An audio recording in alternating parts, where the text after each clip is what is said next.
Episode 9 की starting में हम प्रिंसेस टारिया लीस के बचपन को देखते हैं, जहां पे वो एक अपने किंगडम के सोल्जर को मार देती है क्योंकि वो एक स्पाई होता है। और जब प्रिंसेस से ये सवाल होता है कि उसने कैसे पहचाना कि वो एक स्पाई है, तो उसने जवाब दिया था कि उसे किसी को भी पहली बार देखकर पता चल जाता है कि उसे मारना है या नहीं। फिर हम प्रेजेंट का सीन देखते हैं, जहाँ पे वो सब लोग क्रिम्सन की ड्रैगन आई को देख के हैरान थे। फिर क्रिम्सन मन में सोचती है कि इन सब लोगों को ये आंख दिखाना सही रहेगा क्योंकि ये लोग इस मैजिक को जानते हैं और इनके बीच एक ऐसा भी है जो इस मैजिक को यूज कर सकता है। लेकिन अगर प्रिंसेस को गलती से भी पता चला कि मैं झूठ बोल रही हूँ तो वो बिना किसी हिचकिचाहट के मुझे मार देगी, इसीलिए आंख को दिखाना सही रहेगा। तब क्रिम्सन प्रिंसेस को बताती है कि उसका नाम क्रिश वाइस है और वो एक मैजिशियन है और मैं रॉयल कैपिटल में फार्मासिस्ट का काम करती थी, लेकिन वहाँ पे ड्रैगन्स ने हमला कर दिया और आज वहाँ पे ब्लास्ट भी हुए, इसीलिए मैं अपने साथी को लेके वहाँ से भाग आई। और ये सारा झूठ बोलते हुए वो अपने ऑरा को कंट्रोल करती है।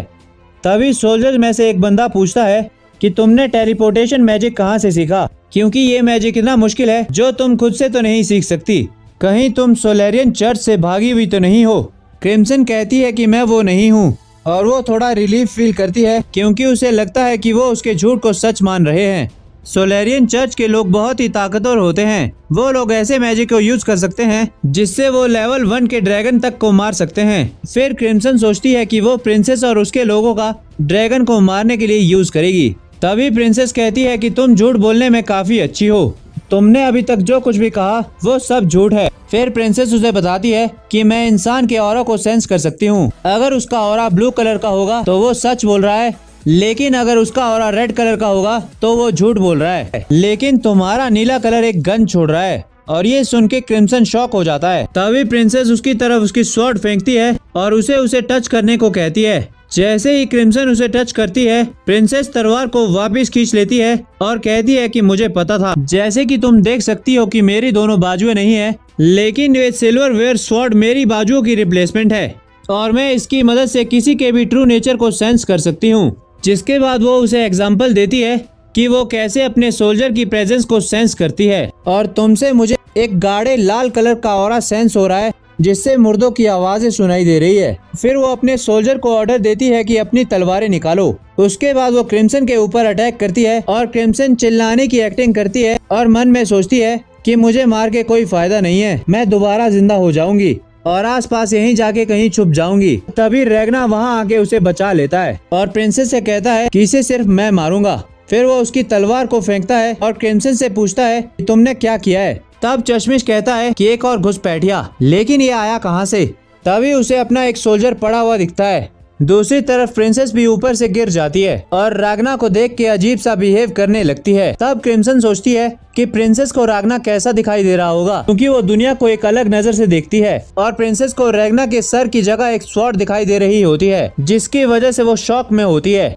तभी कुछ सोल्जर रागना से कहते हैं कि तुमने प्रिंसेस के साथ क्या किया, और वो उसके ऊपर अटैक कर देते हैं, लेकिन रागना उन्हें एक पंच में गिरा देता है। तब हम प्रिंसेस के पास्ट को देखते हैं, जहाँ पे जब वो छोटी थी तब उसने अपनी पहली स्वॉर्ड बनाई थी, जहाँ पे एक चश्मिश औरत उसके पास आती है और उससे कहती है कि आपकी मैरिज कैंसिल हो चुकी है। प्रिंसेस कहती है कि मुझे उससे कोई फर्क नहीं पड़ता, वैसे भी मुझे मैरिज में कोई इंटरेस्ट नहीं है, कि अगर तुम चाहती हो कि मैं शादी करूँ तो मेरे लिए एक ऐसा आदमी ढूंढो जो कि मेरे लायक हो और जिसके प्यार में मैं पड़ सकूँ। फिर हम प्रेजेंट का सीन देखते हैं, जहाँ पे प्रिंसेस रेगना के प्यार में गिर चुकी थी, जिससे क्रिम्सन भी शॉक हो जाती है। तब रागना कहता है कि मैं तुमसे फाइट नहीं करना चाहता और अगर तुम क्रिम्सन को छोड़ते हो हम दोनों तुम्हारे सारे ऑर्डर्स मानेंगे।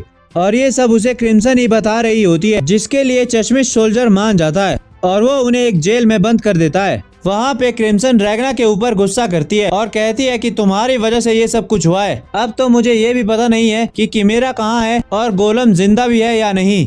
तब रागना उससे पूछता है कि मिस्टर स्लाइम मर चुका है क्या। तभी वो रागना के ऊपर से एक स्लाइम की बूंद उठाती है और अपने बालों को काटती है और एक मैजिक यूज करती है और स्लाइम को जिंदा कर देती है। जिसके बाद क्रिम्सन उन दोनों को बताती है यहाँ पे हम फंसे हैं, ये लीस किंगडम का मिलिट्री ग्राउंड है। दूसरी तरफ हम देखते हैं कि लोग परेशान हो चुके थे उस अंडरग्राउंड मिलिट्री बेसमेंट के अंदर और वो सोल्जर से रॉयल कैपिटल जाने की जिद कर रहे थे। वहाँ पे प्रिंसेस के 2 सोल्जर बात कर रहे होते हैं। चश्मिश कहता है कि हमने 1500 लोगों को यहाँ पे बंद करके रखा है, लेकिन अगर हम इन्हें रॉयल कैपिटल जाने दे दे तो अब तक ये लोग भी मारे जाते। तभी 2 सोल्जर वहाँ पे भाग के आते हैं और उन दोनों से पूछते हैं कि लॉर्ड गाम किससे हारे। चश्मिश कहता है कि तुम्हें ये किसने बताया। सोल्जर कहता है कि गाम ने खुद बताया। जब मैं बेसमेंट में घूम रहा था तब मैंने लॉर्ड गाम को वहाँ पे रोते हुए देखा और तब से लेकर ये अभी तक रो रहे हैं। तभी वहाँ पे 2 लड़कियाँ और आती है जो उस चश्मे से पूछती है कि क्या ये सच है कि प्रिंसेस किसी के प्यार में पड़ चुकी है। दूसरी तरफ हम प्रिंसेस को देखते हैं जो कि रेगना के बारे में ही सोच रही होती है। तभी नाज़रेना वहाँ पे आती है